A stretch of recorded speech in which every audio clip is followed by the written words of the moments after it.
Morning, Steve. Great to see you in here. The name, first of all, Transalpino, where did it come from?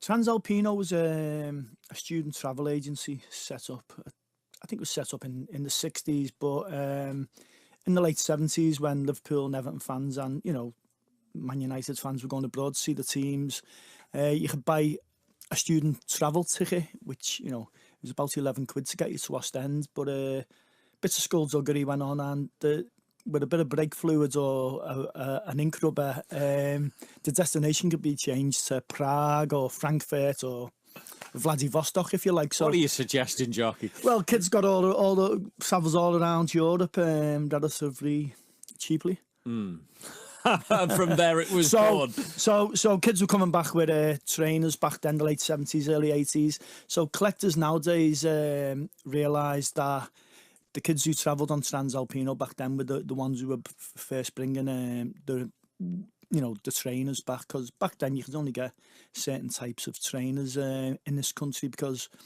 Adidas, because of the recession, or Adidas would not sell to the UK really.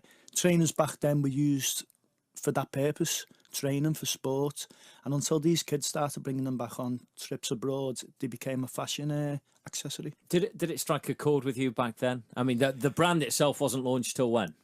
2006. Right. So it's something that had always been at the back of your mind, had it? Well, as a kid, I started going the Anfield Road ends at about 12, and things were changing back then. Things were changing from flared trousers and really long hair and check shirts and denim, and kids were started wearing like straight-legged jeans. Punk had just come along.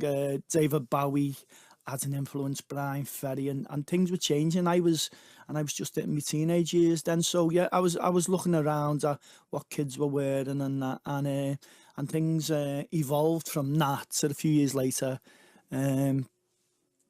mainly kids from Liverpool and Manchester were coming back with the latest Italian designs, latest European designs. Football in Liverpool's always